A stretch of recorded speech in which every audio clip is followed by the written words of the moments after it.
Baik, pemirsa Fajar TV juga pendengar Fajar Radio Obrolan Terkini berada di segmen akhir dengan tema kita legislator termuda di DPRD Kota Makassar bersama dengan Pak Al Hidayat Samsu yang memang menjadi legislator termuda di usia yang baru menginjak 24 tahun di Kota Makassar tentunya. Tadi kita melanjutkan bahwa program apa yang akan dilaksanakan berkaitan dengan komisi yang ada Komisi D. Saya memang dari pertama waktu sosialisasi ke masyarakat, saya inginnya masuk kepada Komisi D karena di antara ada empat komisi D ya menurut saya itu yang paling dekat dengan masyarakat. Dengan cara itu karir politik kita bisa juga maju terus, tidak stagnan terus. Nah, Komisi D berbicara tentang kesejahteraan itu berbicara tentang sangat kompleks, luas banget.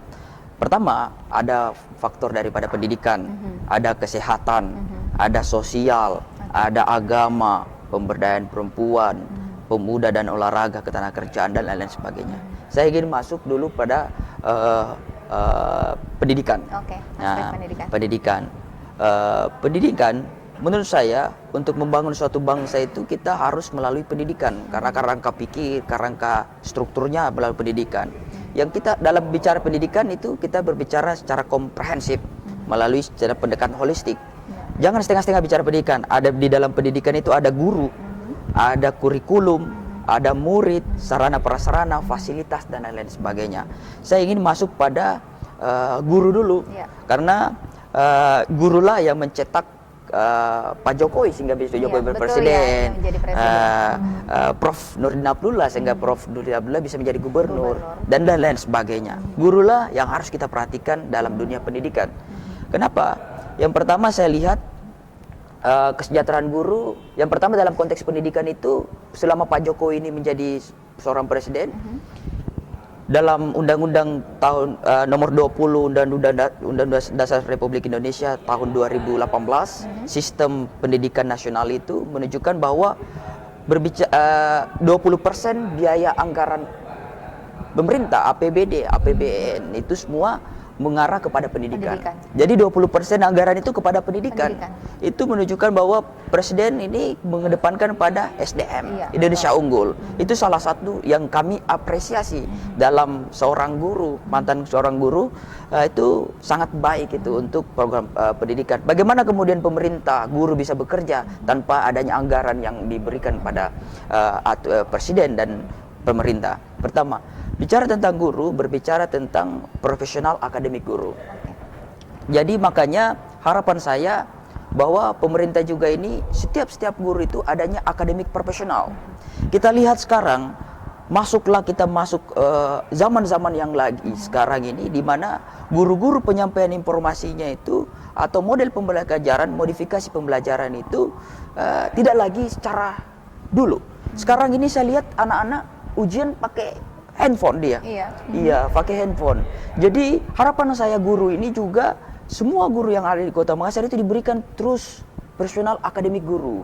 Bagaimana caranya? Jangan sampai saya takutnya orang tua anaknya ini lebih pintar daripada gurunya. Saya takutnya itu karena ini persoalan teknologi. Ya, makanya ini guru ini terus selalu diperkembangkan akademik profesional guru dan lain-lain sebagainya. Tapi kemudian yang kedua adalah kesejahteraan guru. Kita lihat gaji honorer dan kontrak ini kalau saya tidak salah 1 juta per bulan.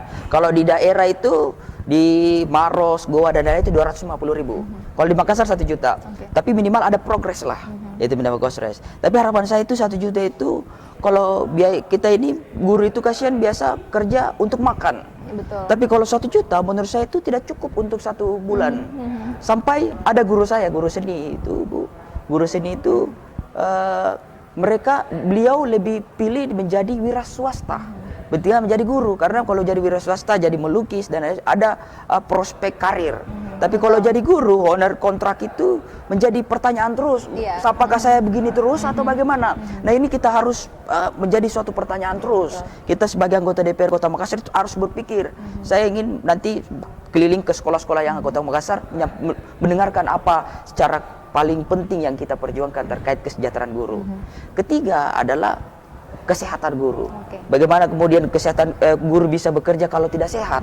Bagaimana kemudian guru bisa fresh berpikirnya kalau dia tidak sehat, ada pikiran dan lain-lain sebagainya, penyakit. Jadi kesetaraan guru, BPJS apa diberikan kepada guru juga itu. Yang paling penting yang saya ingin buat diturunkan kepada itu adalah advokasi guru, perlindungan guru. Kita lihat sekarang bahwa fenomena yang terjadi ini yang ada guru dipukul oleh orang tua siswa atau siswa dipukul oleh guru. Sebaliknya yang pasti adalah tidak kekerasan yang terjadi di lingkungan sekolah itu kepada guru, kepada guru. Jadi siswa atau orang tua siswa itu dipukul, kasihan guru. Sementara kita harus paham ya bahwa model penyampaian informasi kita budaya Kota Makassar itu beda dengan Jawa, Pak. Beda juga, Bu. Kalau di Jawa memang itu lembut penyampaiannya. Kalau kita di Makassar, budaya ini kita menyampaikan seperti itu, memang transparansi. Nah, itulah pembedaannya. Nah, harapan saya undang-undang perlindungan guru sangat baik, dosen sangat baik. Tetapi saya pikir undang-undang perlindungan anak itu melampaui jauh daripada guru. Undang-undang melampaui anak jauh guru. Saya mau bikin, insya Allah saya mau bikinkan perda di Makassar ini, undang-undang perlindungan anak dan guru dan dosen ini diturunkan kepada perda. Bukan undang-undang guru, tetapi undang-undang perlindungan warga sekolah. Undang-undang perlindungan warga sekolah, jadi perlindungan pada siswa-siswi, undang-undang guru dan kepala sekolah, staf dan lain-lain sebagainya. Jadi kita akan diskusikan sama pakar-pakar bagaimana kalau kita membuat undang-undang perlindungan sekolah. Jadi seluruh masalah itu diselesaikan di sekolah. Betul. Ya, kita dulu memang digembleng terus waktu kita sekolah, digembleng bagaimana caranya begini. Kalau jangan dimanjakan anak-anak menurut saya. Ya, itu. Kemudian yang kedua adalah kita berbicara tentang pendidikan. Isu yang paling strategis dalam pendidikan adalah zonasi sekarang. Iya, wilayah khususnya di Kota Makassar ya. Ini yang paling setiap penerimaan ini yang menjadi perhatian semua pihak. Betul. Di Kota Makassar, zonasi. Menurut saya zonasi ini dari fraksi PDI Perjuangan itu sangat niatnya baik sekali. Karena dalam tujuan zonasi ini mempatahkan asumsi itu antara gap antara orang miskin dan orang kaya, sekolah orang miskin dan orang kaya, unggulan dan orang kaya. Dalam konteks itu zonasi ini tidak lagi unggulan, jadi orang di kelas apapun itu dia bisa masuk, ya? Masuk dalam jelas sekolah. Ada berada di zona A, maka dia masuk di zona itu dan belajar bersama-sama. Tidak ada gap antara yang kaya maupun yang miskin, sehingga memang adalah terjadi pemerataan pendidikan ya. Kemudian yang bagusnya juga, jadi anak-anak itu di Jepang itu sudah melakukan seperti itu dan beberapa sekolah itu sudah melakukan itu. Makanya bisa tidak pakai transportasi, polusi juga bisa itu, jadi bisa sehat jalan dan lain-lain. Mengurangi kemacetan juga mengurangi kemacetan juga. Itu yang paling ini. Jadi berarti sistem zonasi ini adalah praksi PDIP mendukung hal itu ya? Iya, kalau saya praksi PDIP menjawabkan itu. Zonasi sangat baik. Dan yang paling jadi PR daripada zonasi adalah kuantitas daripada sekolah. Berapa banyaknya sekolah yang ada di Kota Makassar, SMP dan SD, dan kita kan menaungi itu. Makanya harapan saya di setiap kelurahan itu atau di kecamatan itu ada sekolah SD dan SMP, sehingga saya melihat ada dampak dari zonasi ini. Ada juga anak-anak itu yang tidak sekolah karena tidak dia posisi ke tengah-tengah. Jadi daftar SMA 21 tidak, SMA 5 enggak juga. Makanya masuklah pada dia pilih karena asumsinya mereka tidak mau masuk swasta. Padahal swasta ini sudah masuk dalam konteks pengembangan. Pemerintah juga harus memikirkan swasta juga ini. Betul ya. Jadi tidak hanya negeri, swasta juga. Jadi itu. Nah, pendidikanlah yang paling penting saya akan konsentrasi di situ, advokasi guru dan lain-lain sebagainya. Kemudian yang kedua adalah terkait daripada pendidikan itu. Kita lihat dalam konteks pendidikan ini, saya ingin sampaikan kepada seluruh kepala sekolah dan guru-guru semua itu, menurut saya adalah yang kita harus bangun kepada seluruh siswa-siswi adalah karakter siswa-siswi itu.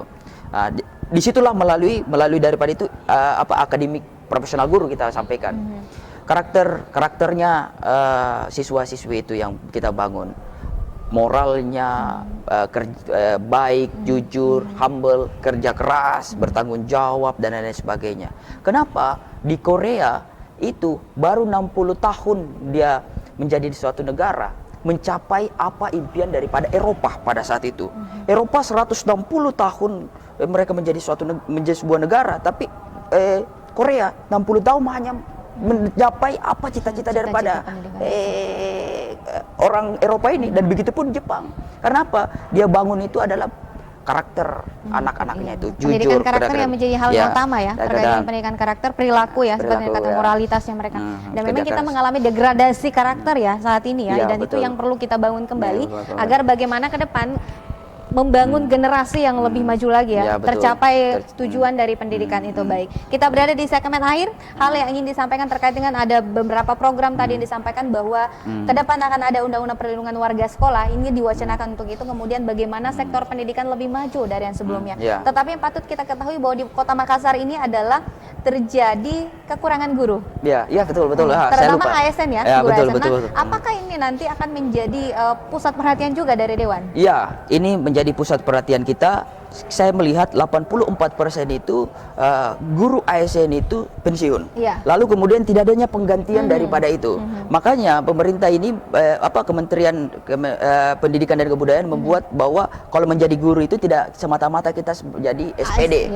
Tapi ada lewat daripada seperti kita punya lisensi lah menjadi guru. Jadi kita bisa menjadi guru. Harapan saya kepada pemerintah ini yang pensiun itu 84% cepat diganti lagi, diisi lagi. Karena kasihan banget itu, kasihan sekali anak-anak yang kedatang ke sekolah namun tidak adanya guru. Bahkan ada satu sekolah, beberapa sekolah itu di Makassar hanya satu ASN-nya. Ini kan menjadi satu perhatian saja. Untuk apa kita Pak Jokowi mengedepankan 20% anggaran pada pendidikan, tetapi untuk pengawasan di dalam sekolah itu tidak maksimal. Perangkatnya terutama sumber daya manusianya yang tidak tersedia secara harapan saya bagaimana guru-guru yang ada di sekolah ini dikembalikan lagi secara maksimal, berapa kapasitas supaya anak-anak juga datang ke sekolah tidak kecewa tidak ada gurunya. Jadi sesuai kebutuhan sekian yang dibutuhkan oleh masyarakat makanya. Tapi memang adalah terjadi keterbatasan dalam hal penerimaan ya, terutama untuk ASN. Makanya adalah ini diharapkan keterlibatan dari tenaga kontrak kemudian honorer. Tetapi kesejahteraannya lagi ya yang menjadi PR bagi kita semua. Baik, kita berada di segmen akhir. Tipsnya nih baik untuk seluruh masyarakat terutama kaum muda, bagaimana sih untuk membangun bahwa menjadi wakil dari kaum muda itu di parlemen seperti ini? Seperti apa? Silakan. Jadi sebelum itu yang paling penting adalah bicara tentang sosial dulu. Sosial. Jadi sosial, kita berbicara tentang sosial. Sekarang 81.000 manusia yang ada di Kota Makassar ini pengangguran. Kenapa? Program-program Jokowi sangat baik. Begitu banyak program Jokowi, ada PKH, Rastra, KIS dan sebagainya. Itu meliputi semua. Kenapa kok peningkatan pengangguran ini di Kota Makassar makin meninggi? Kenapa bisa? Karena program database-nya ini saya pikir yang belum sempurna di kadis ini. Ada yang mendapatkan peserta PKH ini yang sudah layak, dia sudah dapat pendapatan satu bulan itu di atas UMR. Kok dia tiba-tiba dapat dan tidak punya anak, kan persyaratnya harus ada anak, istri melahirkan. Tapi dia tidak punya itu, tapi dapat itu. Nah, itu menjadi kita sebagai anggota DPR, kita akan mengawal itu, kita pastikan bahwa yang penerima manfaat itu betul-betul orang yang layak, tepat sasaran. Tepat sasaran. Nah, apanya tadi? Tipsnya untuk bagi kaum muda ya yang ada ini kan banyak yang mengatakan bahwa generasi muda khususnya di Kota Makassar ini merasa berbangga diri memiliki wakil di parlemen. Alhamdulillah kalau anak-anak muda bangga karena kita ada sekitar kurang lebih 8 anggota DPR Kota Makassar yang tergolong millennials. Harapan kita akan juga berjuang untuk kita akan juga bekerja secara maksimal, tidak hanya secara pendidikan tetapi kita akan juga berjuang isu-isu kekinian terkait daripada muda, startup dan lain-lain sebagainya, YouTuber. Nah, harapan saya ke depannya, kita ini sudah masuk dalam politik, kita masuk anggota DPR, teman-teman anak muda yang lain berjuanglah di tempat-tempat lain. Bantu kita di swasta, bantu kita di tempat di bidang-bidang lain. Jangan semuanya masuk di DPR, tetapi kemudian tidak ada di tempat-tempat lain. Harapan kita bisa bersinergi sama anak-anak muda.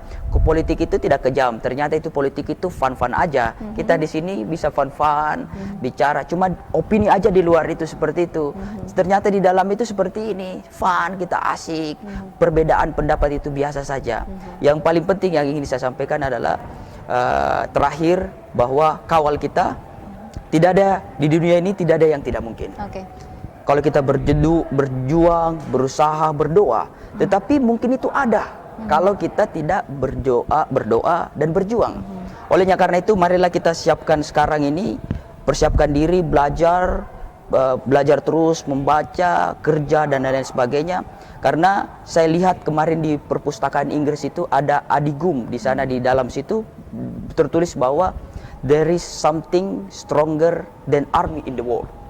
Ada yang lebih kuat dari tentara di dunia ini. Apa itu? Ide yang betul-betul matang, betul-betul dipersiapkan, dan waktunya sudah tiba. Google dipersiapkan dahulu kala, YouTube dipersiapkan dan waktunya sudah tiba. Sekarang sangat digunakan. Marilah kita persiapkan itu mulai hari ini. Suatu hari nanti waktunya tiba akan menjadi sebuah Google yang dinikmati oleh masyarakat. Oke, baik. Ya. Ide dan gagasan menjadi hal yang sangat luar biasa dan ini harus dimanfaatkan oleh para kaum milenial atau kaum muda tentunya. Dan saya berterima kasih sekali kepada Bapak Legislator DPRD Kota Makassar, ada Bapak Al-Hidayat Samsu SPD dari fraksi Partai PDI Perjuangan. Dari Komisi D ya. Komisi D. Baik, terima kasih sudah bergabung bersama kami dalam opini obrolan terkini untuk edisi hari ini. Dan bagi seluruh masyarakat Kota Makassar, khususnya bagi kaum muda-mudi, maka ayo bergerak terus untuk menciptakan karya. Saya Sartika Muhtar beserta kru yang bertugas pamit undur diri dari hadapan Anda. Wassalamualaikum warahmatullahi wabarakatuh. Sampai jumpa di opini selanjutnya. Ya, makasih banyak. Ya.